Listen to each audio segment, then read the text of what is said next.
जब कोई मरीज हेड इंजरी, ब्रेन ट्यूमर या ब्रेन हेमरेज के बाद कोमा में होता है, तो अस्पताल में इलाज ही नहीं बल्कि घर पर देखभाल उसकी रिकवरी में बहुत इंपॉर्टेंट रोल प्ले करती है। बहुत से परिवार वाले यहाँ पर डर जाते हैं कि मरीज को घर पर लेके जाएंगे, ये तो होश में नहीं है, इसकी कैसे केयर करें, इसकी कैसे देखभाल करें। बट अच्छी देखभाल और प्रॉपर केयर और प्रॉपर नर्सिंग सपोर्ट से मरीज को बेडसोर इन्फेक्शन और बहुत सारी गंभीर कॉम्प्लिकेशन से बचाया जा सकता है। नमस्कार, मैं हूं डॉक्टर पंकज अरोड़ा। आज मैं आपको बताऊंगा न्यूरोसर्जिकल कोमाटोस पेशेंट की घर पर कैसे देखभाल की जाए और किन किन बातों का ध्यान रखा जाए। सबसे पहले तो समझते हैं कोमा क्या होता है। कोमा एक ऐसी स्थिति है जिसमें मरीज बेहोश रहता है और आसपास की परिस्थितियों पर कोई प्रतिक्रिया नहीं देता है। तो ऐसे मरीजों का जो कि कोमा में रहते हैं, घर पर विशेष देखभाल की जरूरत पड़ती है। घर पर सबसे महत्वपूर्ण चीजों में से है मरीज की पोजीशन को बदलना।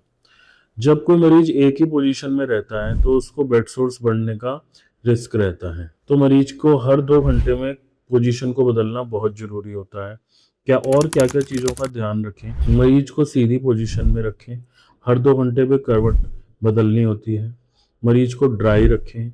मरीज की बॉडी को आरामदायक पोजीशन में रखें। पिलो से सपोर्ट करके रखें। पीठ, एड़ी और कंधों पर ज्यादा दबाव ना पड़े, इसके लिए एयर मैट्रेस का यूज करना चाहिए। कोमाटोज मरीज अक्सर खुद खाना नहीं खा सकते क्योंकि वो होश में नहीं होते। तो ऐसे मरीजों को राइसो फीडिंग या पैक फीडिंग की जरूरत पड़ती है। पेशेंट्स को हाई प्रोटीन और न्यूट्रिशन वाली डाइट और वो भी टाइम पर देना बहुत ज़रूरी होता है। राइस सूप फीडिंग पहले 4-4 घंटे पे, फिर 3-3 घंटे पे और 2-2 घंटे पर स्टार्ट की जाती है। राइस सूप फीडिंग के देते समय हमें किन बातों का ध्यान रखना बहुत ज़रूरी है। फीडिंग देते समय मरीज के सिर वाले हिस्से को ऊंचा रखना जरूरी है। पहले वाली फीडिंग उसकी डाइजेस्ट हो गई है, ये चेक करना बहुत जरूरी है। फीडिंग देने से पहले उसको एस्पिरेट करके चेक कर लें कि प्रॉपर फीड डाइजेस्ट हो गई है। जो राइस ट्यूब है वो प्रॉपरली फंक्शनिंग है, ब्लॉक तो नहीं है, ये देखना बहुत जरूरी है।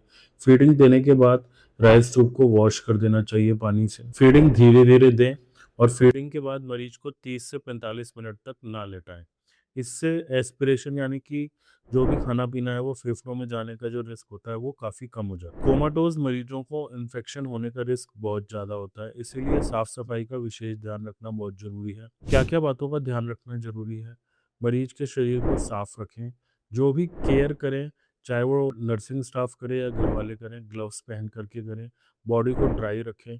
बैक पर पाउडर लगाएं ताकि पेशेंट को बेडसोर बनने का रिस्क जो है वो कम रहे। माउथ केयर करें, डेंटल केयर करें, कैथेटर ट्रिक्योसन की केयर करना बहुत जरूरी है। कपड़े और बेडशीट को साफ रखें। अगर मरीज को बुखार, सांस लेने में दिक्कत या बहुत बड़ा बेडसोर को डेवलप हो रहा है या कफ आ रही है तो तुरंत डॉक्टर को दिखाना जरूरी होता है। भले ही मरीज बेहोश हो, लेकिन शरीर की मूवमेंट करना बहुत जरूरी है।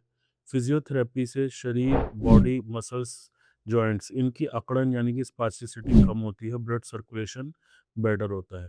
फिजियोथेरेपी नर्सिंग स्टाफ, घर वाले या फिर किसी डॉक्टर की हेल्प यानी कि फिजियोथेरेपिस्ट के द्वारा की जा सकती है। लेकिन कोई भी एक्सरसाइज डॉक्टर की सलाह के अनुसार ही करें। कई केसेस में ऐसा देखा गया है कि न्यूरोसर्जिकल पेशेंट्स की केयर में इमोशनल सपोर्ट का होना बहुत ज़रूरी है। ज़्यादातर मरीज के घर वालों को ऐसा लगता है कि मरीज तो कोमा में है, बेहोशी में है, कुछ सुन समझ नहीं सकता। लेकिन बहुत सारी स्टडीज़ में ऐसा देखा गया है कि मरीज कुछ आवाज़ें फील यानी कि महसूस कर सकते हैं। इसीलिए मरीज से शांत वातावरण में बैठें, उससे बात करें, उससे कुछ पूछें, उसका नाम पूछें। म्यूज़िक थेरेपी का भी यहाँ बहुत अच्छा रोल होता है। पेशेंट के कान पे ईयरफ़ोन, हेडफ़ोन लगा कर के हल्का-सा कोई अच्छा-सा म्यूज़िक सुनाया जा सकता है। ये सब चीज़ें पेशेंट के लिए एक इमोशनल सपोर्ट के लिए होती हैं और उसकी रिकवरी में बहुत अच्छा रोल प्ले करती है। अगर मरीज में ये लक्षण दिखाई दें तो तुरंत डॉक्टर या अस्पताल लेके जाना बहुत ज़रूरी है।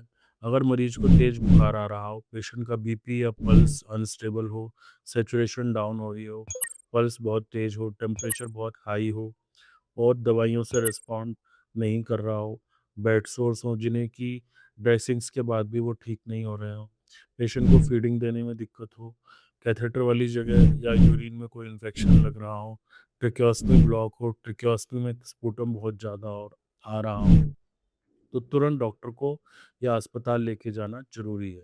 तो दोस्तों, घर पर न्यूरोसर्जिकल पेशेंट्स की केयर चुनौतीपूर्ण होती है, लेकिन सही जानकारी और धैर्य और अच्छी केयर से मरीज की रिकवरी बेटर की जा सकती है। Proper positioning, nutrition, hygiene, emotional support, ये सभी चीज़ें पेशेंट की ओवरऑल रिकवरी और कॉम्प्लिकेशंस को कम करने में बहुत मददगार साबित होती हैं। अगर आपको ये वीडियो हेल्पफुल लगा हो, तो वीडियो को लाइक और शेयर करना और चैनल को सब्सक्राइब करना ना भूलें।